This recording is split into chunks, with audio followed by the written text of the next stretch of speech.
Bismillahirrahmanirrahim. Assalamualaikum warahmatullahi wabarakatuh. Yang saya muliakan Bapak dosen pengampu mata kuliah Tarikh Al-Quran, Bapak Dr. Muhammad Yahya. Yang saya muliakan juga teman-teman semuanya dimanapun kalian berada.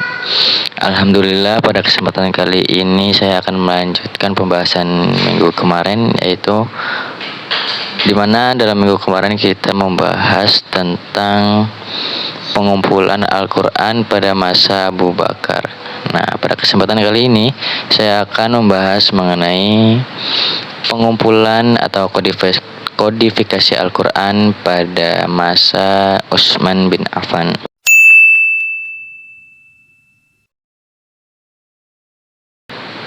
Tidak berbeda dengan kodifikasi yang dilakukan pada masa Abu Bakar, pada masa Utsman bin Affan juga melibatkan tokoh-tokoh yang sama, yaitu salah satunya adalah Zaid bin Tsabit, di mana banyak sejarawan atau mayoritas muslim mengetahui bahwasanya riwayat yang berkembang dan tersebar yang masyhur itu yang diriwayatkan oleh Ibnu Syihab dari Anas bin Malik, di mana di situ menceritakan bahwasanya Khuzaifah bin Al-Yaman mengadu kepada sahabat Utsman, di mana ketika itu sahabat Utsman sedang memimpin kaum Syria dan Irak di dalam ekspedisi ke Armenia dan Azerbaijan. Dalam ekspedisi itu Khuzaifah bin Al-Yaman mengadu kepada Utsman bin Affan bahwasanya ada perpecahan antara umat, yaitu rakyat Syria dan Irak, di mana mereka saling menyalahkan satu sama lain karena perbedaan dalam pembacaan Al-Quran. Nah, di situ Khuzaifah bin Al-Yaman merasa khawatir dan kemudian mengadulah kepada Utsman bin Affan. Nah, ketika Utsman bin Affan mengetahui hal tersebut, dia kemudian mengirim surat kepada Hafsah, di mana Al-Quran yang telah dikumpulkan oleh Zaid bin Tsabit pada masa pemerintahan Abu Bakar itu dititipkan atau dipegang oleh Hafsah. Nah, kemudian Hafsah mengirimlah Al-Quran yang telah dikumpulkan atau Al-Quran yang dikumpulkan oleh Abu Bakar pada waktu masanya itu kepada Utsman bin Affan. Nah, ketika itu Utsman bin Affan menyuruh para sekretarisnya, yaitu Zaid bin Tsabit, Abdullah bin Zubair, Sa'id bin As, dan Abdurrahman Al-Haris bin Haris bin Hisam. Kemudian Utsman bin Affan pun menyuruhlah 4 sahabat tadi yang mendapatkan tugas untuk menyalin Al-Quran. Utsman berkata kepada 3 kaum Quraisy, yaitu Sa'id bin As, Abdullah bin Zubair, dan Abdurrahman bin Haris bin Hisam itu, apabila ada perbedaan pendapat dengan Zaid, di mana Zaid adalah sahabat Ansor, perbedaan pendapat mengenai penulisan Al-Quran, maka tulislah dengan bahasa Quraisy, karena Al-Quran itu diturunkan untuk orang-orang Quraisy dengan bahasa Quraisy. Nah, itu yang disebutkan oleh Utsman bin Affan. Nah, demikianlah riwayat yang masyhur di kalangan orang-orang muslim. Dari periwayatan atau riwayat tersebut yang telah saya jelaskan tadi, bisa dilihat bahwasanya Utsman itu mengutus Zaid bin Tsabit sebagai penulis atau ketua dalam satu komisi atau tugas yang berat ini, yaitu penulisan Al-Quran atau kodifikasi Al-Quran, di mana alasan mengapa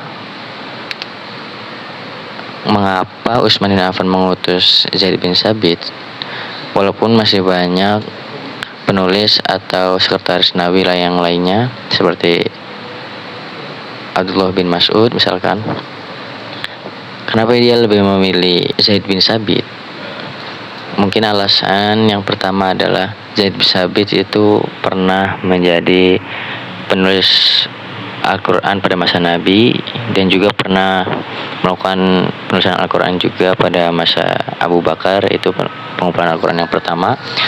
Kemudian juga Zaid bin Tsabit adalah sahabat yang loyal dan patuh terhadap kekhalifahan atau pemerintahan Utsman bin Affan. Nah, itulah mungkin alasan mengapa dipilih Zaid bin Tsabit sebagai sahabat yang menerima tugas berat tersebut. Berbeda halnya dengan versi mayoritas yang tadi, di dalam salah satu riwayat versi minoritas itu menghilangkan salah satu dari 4 penulis Al-Quran tadi, yaitu menghilangkan Sa'id bin As, dan kemudian digantikan oleh Abdullah bin Amr bin As dan Abdullah bin Abbas sebagai penulis Al-Quran. Adapun riwayat yang lainnya, itu dalam penulisan Al-Quran itu hanya 2 yang mendapatkan tugas seperti ini, yaitu Zaid bin Tsabit dan Sa'id bin As. Pas dari masalah anggota-anggota komisi yang dibentuk Utsman, dengan banyak riwayat yang beredar, entah dari riwayat yang masyhur atau yang tidak masyhur, yang mayoritas ataupun yang tidak mayoritas, perintah mengumpulkan Al-Quran sebagaimana yang tercantum dalam riwayat mayoritas, bahwasanya Al-Quran itu dikumpulkan dalam bentuk dialek Quraisy. Namun dalam satu riwayat yang dimana ketika itu terjadi perselisihan pendapat antara Zaid sebagai kaum Ansor dan komisi yang lainnya sebagai orang-orang Quraisy, bahwasanya kata Zaid dalam surat Al-Baqarah itu harus ditulis tabuh dengan menggunakan ha. Kemudian kata komisi yang lain itu harus menggunakan ta, yaitu tabut. Kemudian Utsman pun menetapkan bahwasanya itu adalah tabut, karena tabut adalah bahasa dialek Quraisy.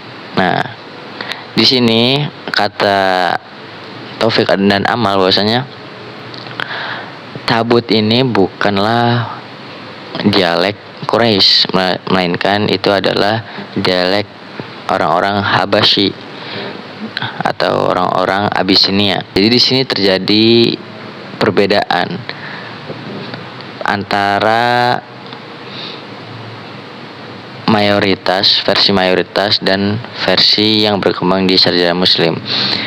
Bahwasanya Al-Quran menurut gagasan yang berkembang di dalam kajian sarjana Muslim, bahwasanya Al-Quran itu ditulis dengan menggunakan 7 huruf. Namun pendapat ini berbeda dengan riwayat yang mayoritas yang mengatakan bahwasanya Al-Quran ini dibatasi hanya dengan dialek Quraisy saja. Kemudian masalah yang selanjutnya di dalam versi mayoritas yaitu mengenai hubungan dengan Mushaf Hafsah sebagai rujukan dari penyalinan yang dilakukan oleh Zaid bin Tsabit. Nah, dalam kasus ini banyak pendapat dari sarjana Muslim bahwasanya kodifikasi Al-Quran yang dilakukan oleh para penulis yaitu Zaid bin Tsabit dan teman-temannya pada masa pemerintahan Utsman bin Affan tidak hanya berbasis pada Mushaf Mushaf Hafsah saja, melainkan pada mushaf yang dipegang oleh semua sahabat. Kenapa begitu? Sebagaimana yang riwayat yang berkembang, di mana Khalifah Marwan itu ingin sekali untuk mengambil atau memusnahkan mushaf yang dipegang oleh Hafsah. Kenapa? Karena dalam mushaf tersebut banyak dialek-dialek atau kata-kata yang asing, kata-kata yang mungkin akan bisa menyebabkan terjadi perpecahan di antara umat-umat muslim lainnya. Nah, oleh sebab itu Khalifah Marwan ingin sekali untuk memusnahkan atau menghilangkan mushaf yang dipegang oleh Hafsah. Riwayat ini membuktikan bahwasanya mushaf yang dipegang oleh Hafsah ini tidak memadai sebagai basis atau rujukan dari penulisan Al-Quran atau kodifikasi Al-Quran pada masa Utsman. Karena banyak kata-kata yang tidak lazim dalam Al-Quran yang mungkin menurut Marwan itu dapat menimbulkan perselisihan di antara umat. Dari banyaknya riwayat yang berkembang di kalangan sarjana muslim, mesti digarisbawahi bahwasannya penulisannya dilakukan oleh Utsman bin Affan yang dipelopori oleh sahabat Zaid bin Tsabit dan teman-temannya itu tidak hanya merujuk pada satu sumber saja, melainkan merujuk pada sumber-sumber lainnya yang kemudian menyalinnya dalam satu mushaf, yaitu mushaf Utsman bin Affan.